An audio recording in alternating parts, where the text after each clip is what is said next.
I recently bought a Glock 26 to replace my Glock 17 for carry purposes, and of course the Glock 26 is super stubby even with my very skinny fingers. So like most people, I was interested in trying out some different magazine extensions. That way I can get a fuller size grip on the gun while it's still being smaller than a Glock 19 or a Glock 17. The main area I was concerned with testing is the ability to get a proper grip on the handgun, and it needs to be large enough to where I can get that grip from the holster fairly quickly and repeatably. In my testing, I used the Glock 17 as a baseline. I then tested the Glock 26 with the standard flush fit base plates, the 10-round magazines. Next were the Pearce pinky extensions, which are just an extension. It does not add any extra capacity. I then tested the OEM Glock +2 extension, which turns the 10-round mag into a 12-round mag. And lastly, I tested the Pearce +2 extension, which again turns that 10-round mag into a 12-round mag. So first, let's go over some qualitative aspects. Number one, how do these conceal? I typically wear these button-down shirts, and so it makes concealing guns very easy for me, especially since I carry at sort of 3:30 or 4 o'clock boomer carry. I'm also not overweight or anything like that. The holster I use for my Glocks is called a Warrior Land holster. It's just a mass-produced one from Amazon. Personally, I really like it because it's a Kydex holster, but the inside is lined with leather. That way you don't scratch your gun up, and it's not super loud when you draw and reholster. Fits the Glock 34 all the way down to the Glock 26. I'll put a link to this down below or on screen or something like that.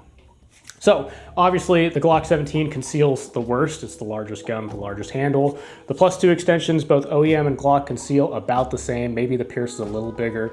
The pinky extension is a little smaller, and the standard Glock 26 baseplate is the most concealed.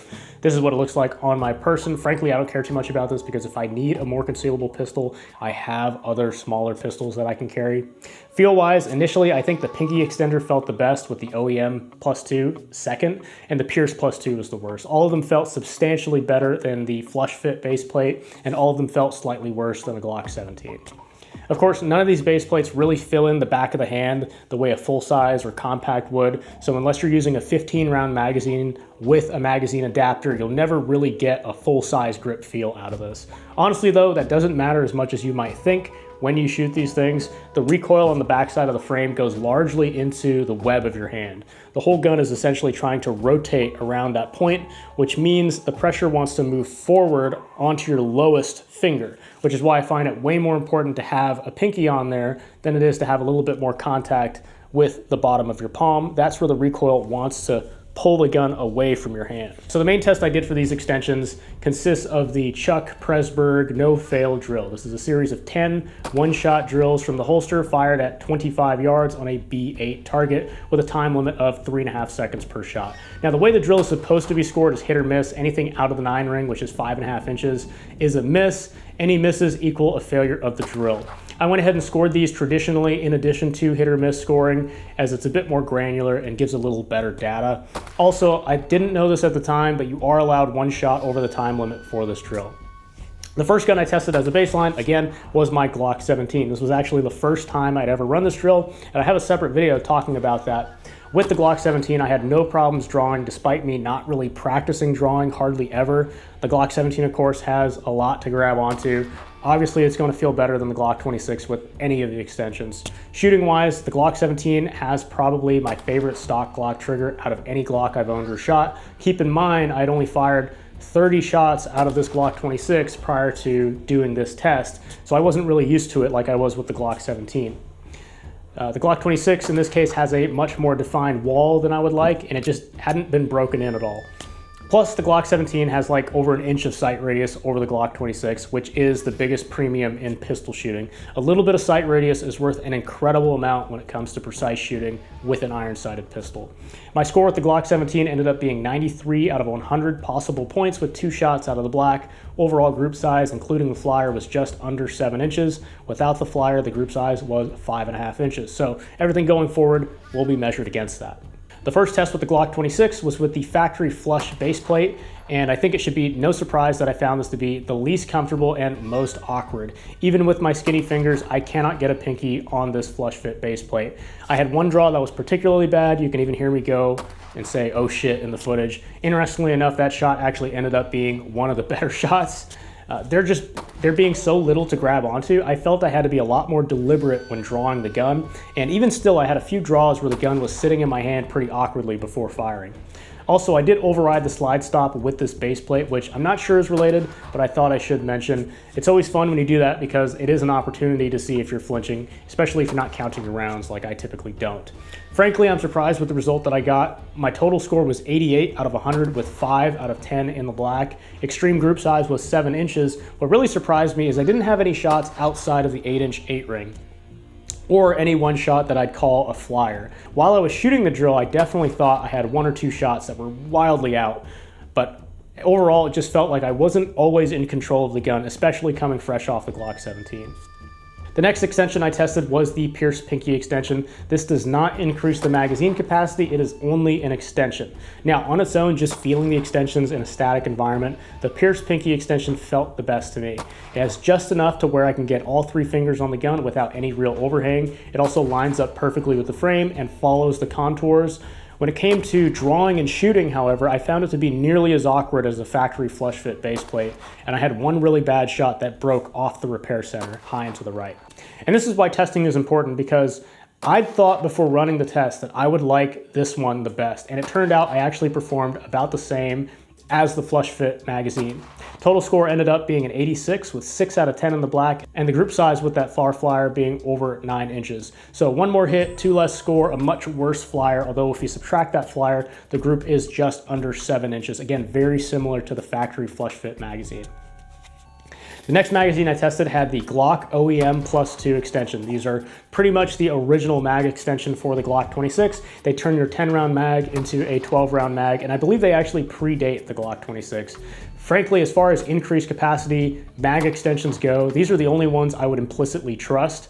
I don't think these were primarily designed as pinky extensions because the front is flat and slightly further back than the rest of the frame. So you end up with a grip that feels slightly narrower towards the base, and it's also completely smooth. There's no texturing on it. For whatever reason, this actually feels pretty comfortable to me. The Glock +2 extension is a little longer than the Pearce Pinky extender, but not by much. However, that little extra seemed to be all the difference it took to be able to get more consistent draws with the pistol. This ended up being a very good target, and it probably would have been my best if I hadn't gotten distracted mid-string. You can see me mess with the camera on like the 6th shot, and that shot I had directly following me getting distracted by the camera ended up being my 1 flyer that was low left into the 7 ring. Also, I should reiterate that when I was doing this drill, I didn't know that you're allowed to have 1 of the 10 shots go over that 3.5 second time limit. Anyway, enough excuses. Total score was 91 out of 100, 8 out of 10 in the black. Total group size was 7.5 inches. And if I subtract that flyer from the group was just under 4.5 inches. Frankly, all things considered, this was an equal, if not better result than I had with the Glock 17. Also, I did override the slide stop again, which is very common for me with Gen 5 Glocks without the longer back straps installed. Again, not sure if it's related, but I thought I should mention it. Hey, by the way, if you'd like to support the channel and potentially win something really cool like this Volkswagen Golf R, you can enter a sweepstakes at fanathem.com/JaredAF. Fanathem has all sorts of crazy stuff to win, not just the VW Golf. And if you use my link, a significant portion of your entry goes directly to supporting my channel. Even if you don't win the grand prize, you do still get something with every entry. Back to the video. The last magazine extension I tested was the Pearce +2 extension, and this one is a little larger in pretty much every dimension to the OEM +2 extension. And it's got texturing on the front, so this is very clearly designed to be a pinky rest in addition to a mag increase or capacity increase. Out of all 3 extensions, I think this one felt the worst, but I don't know if that alone can explain why the result I had was so poor. For reference, when I left the range, it was 100 degrees out, and I'd been in the direct sun for about an hour by that point. And this drill is not exactly easy to begin with, mentally, focus-wise. So maybe I was getting tired or something by the time I shot with this magazine extension. I also did have a complete dud round at one point that caused me to put in a few extra reps that I didn't have with the other extensions. By the way, all the ammo used for this test was Winchester White Box. The round did not go off after 3 restrikes. Overall, the Pearce +2 extension had a score of 85 out of 100 with 5 out of 10 in the black and 1 really bad shot in the 6th ring off to the left. Group size was 8.5 inches overall, and this was actually the worst result I had for the entire day. So quantitatively, the OEM +2 extensions seem to perform the best in this test, and frankly, I'm okay with that. It's an OEM Glock part, they're super reliable, they feel good in the hand, they look cool, and they're not so big as to defeat the entire purpose of switching my Glock 17 out for a Glock 26 when I want to carry a Glock. If it came down to just shooting at the range or for like GSSF matches when I have the time to get my perfect little princess grip, I could probably shoot any of these just as well as any other. I also don't think there's ever really an instance where I would carry with the flush fit base plate, but it is a useful data point to know that I don't actually shoot half bad with that 2-finger grip. If I need a more concealable gun than this, I have smaller, more concealable guns, so I'll probably just put a few more OEM +2 base plates on the rest of these mags and never think about this again, right? Because the chance of me ever having to use this thing outside of a GSSF match is obviously super slim. Anyways, that's all I got for Glock 26 mag extensions. Thank you to my channel members and Patreon supporters for supporting the channel directly. At this point, it's pretty much common knowledge that all gun videos on YouTube has been pretty heavily suppressed for over the last year or so, especially in YouTube Shorts where a lot of my ad revenue comes from. So if you'd like to support the channel, consider becoming a channel member or Patreon supporter. You can also support me by entering a sweepstakes through my link at fanfm.com/JaredAF. Thank you for watching and have a great day.